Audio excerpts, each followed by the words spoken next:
नमस्कार। मैं सोनल गुप्ता, सहायक आचार्य एमएचयू गवर्नमेंट कॉलेज डीग। आज हमारे व्याख्यान का विषय है लौकिक साहित्य। लौकिक साहित्य के अंतर्गत रामायण, महाभारत, पुराण, स्मृति ग्रंथ, दार्शनिक साहित्य, मीमांसा, धर्मशास्त्र, अर्थशास्त्र, अलंकार शास्त्र, नाट्यशास्त्र, तंत्रशास्त्र, काव्यशास्त्र आदि का परिगणन किया गया है। आज हम लौकिक साहित्य के अंतर्गत रामायण का अध्ययन करेंगे। रामायण से पूर्व वैदिक साहित्य की रचना हुई। वैदिक साहित्य अपौरुषीय अर्थात वैदिक साहित्य की रचना ईश्वर द्वारा की गई है। रामायण के रचयिता महर्षि वाल्मीकि हैं। सर्वप्रथम रामायण में ही लौकिक छंदों का प्रयोग किया गया है, अतः रामायण आदि काव्य और वाल्मीकि आदि कवि हैं।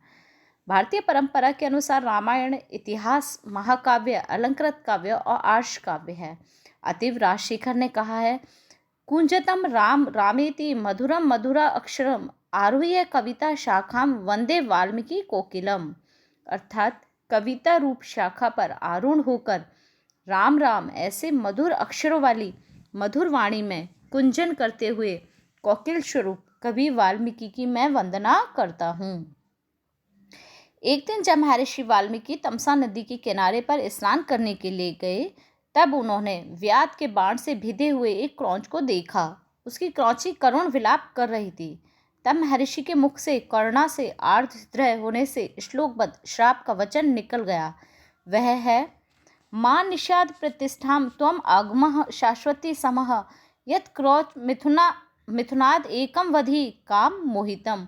अर्थात हे व्याध, तुम कभी प्रतिष्ठा को प्राप्त मत हो, क्योंकि तुमने क्रौच युगल में से एक काम मोहित को मार दिया है। यह अनुष्टुप छंदी महर्षि की काव्यात्मक वाणी के रूप में फूट पड़ा। अतः यही संस्कृत श्लोक लौकिक संस्कृत साहित्य का प्रथम श्लोक कहलाता है। महर्षि के मुख से इस करुणा से आप्लावित वाणी को सुनकर ब्रह्मा स्वयं ही वहां उपस्थित हुए। उन्होंने महर्षि को रामचरित्र लिखने के लिए प्रेरित किया और महर्षि ने रामायण की रचना की। वही रामायण आदि काव्य के रूप में प्रसिद्ध है।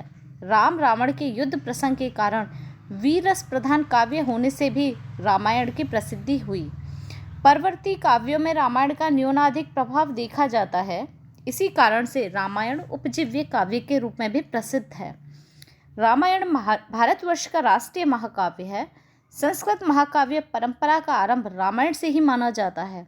इस काव्य में मर्यादा पुरुषोत्तम श्री राम के जीवन का काव्यमय वर्णन है। परवर्ती काल से जुड़े हुए एक प्रक्षिप्त क्षेपक अंशों की संभावना रामायण में है, किंतु सामान्यतः एक ही कवि का कौशल इस ग्रंथ में देखा जाता है। रामायण की कथा वस्तु में हम देखते हैं, रामायण की कथा वस्तु 7 कांडों में विभक्त है। वह इस प्रकार है। बालकांड। बालकांड के अंतर्गत 77 सर्ग हैं। अयोध्या कांड 119 सर्ग, अरण्य कांड 75 सर्ग, किष्किंधा कांड 67, सुंदरकांड 68, युद्ध कांड 128 एवं उत्तरकांड 111। इस प्रकार कुल मिला के 645 सर्गों का उल्लेख रामायण में हुआ है। इसमें 24,000 श्लोक हैं। अतः रामायण चतुर्विंशति सहस्त्री संहिता भी कहलाती है। प्रतिकांड यहाँ रामायण की कथा संक्षेप में हम देखते हैं। बालकांड। बालकांड में सर्वप्रथम रामायण महाकाव्य के अवतरण का वर्णन है। तत्पश्चात अयोध्या नगरी के राजा दशरथ का, उनके मंत्रियों का, उनकी नीति की कुशलता का विवरण है। महाराज दशरथ द्वारा किए गए अश्वमेध यज्ञ का, पुत्र इष्टि यज्ञ का और पुत्र जन्म का वर्णन है। तदंतरम राम लक्ष्मण भरत शत्रुघ्न की बाल्यावस्था का, कुछ अवस्था प्राप्त होने पर विश्वामित्र के साथ राम लक्ष्मण के वन गमन का, वन में राक्षसों के संहार का और दिव्य अस्त्र प्राप्ति का वर्णन है। इसी कांड में सीता स्वयंवर का और चारों भाइयों के विवाह का वर्णन है।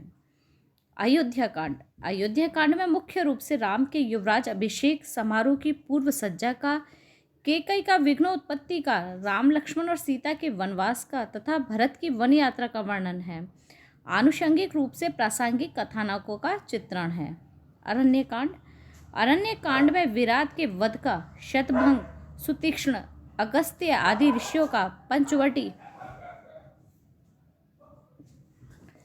पंचवटी, शूर्पणखा, खरदूषण वध, त्रिशिरा वध, सीताहरण, जटायु कबंध आदि प्रसंगों का मुख्य रूप से वर्णन है।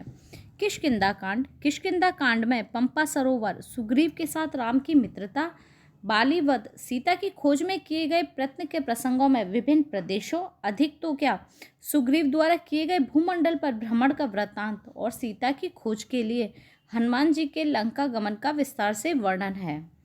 सुंदरकांड। सुंदरकांड में हनुमान द्वारा लंका में सीता के अन्वेषण, लंका दहन, सीता की स्थिति जानकर राम से निवेदन का विस्तार से वर्णन है।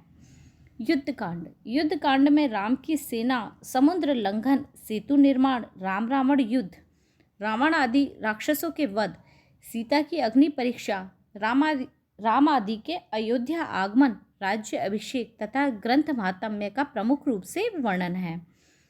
उत्तरकांड। इस कांड में सीता निर्वासन, शत्रुघ्न द्वारा लवणासुर वध, राम द्वारा शंभुक वध, राम का अश्वमेध यज्ञ, राज्यसभा में लव कुश का रामायण गान, वाल्मीकि और सीता का सभा में आगमन, सीता का रसातल में प्रवेश इत्यादि प्रसंग वर्णित हैं। रामायण का रचनाकाल 600 ईस्वी पूर्व माना जा सकता है।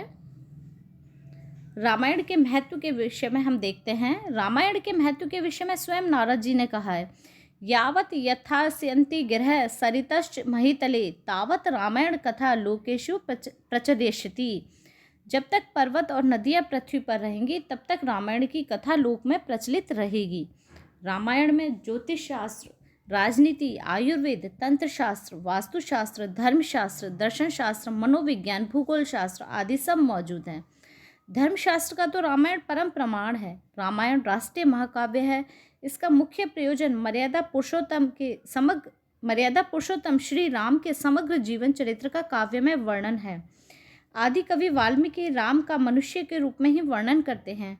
राम के चरित्र में वाल्मीकि ने आदर्श मानव उचित गुणों की प्रतिष्ठा की है। रामायण के अनुसार राम नित्यात्मा, वशी, वाग्मी, श्रेष्ठ धनुर्धर, सुंदर, प्रतापवान, शुभ लक्षण, सत्यव्रत धारण करने वाले एवं सर्वलोकप्रिय हैं। भारतीय समाज में गृहस्थ आश्रम का अत्यंत महत्वपूर्ण स्थान है। रामायण में भी गृहस्थ आश्रम के महत्व को प्रदर्शित किया है। इसमें पारिवारिक जीवन के उच्चतम आदर्शों की महत्वपूर्ण एवं मनोरम व्याख्या है। रामायण से कथा वस्तु को स्वीकार करके ही अनेक कवियों ने काव्य रचना की है।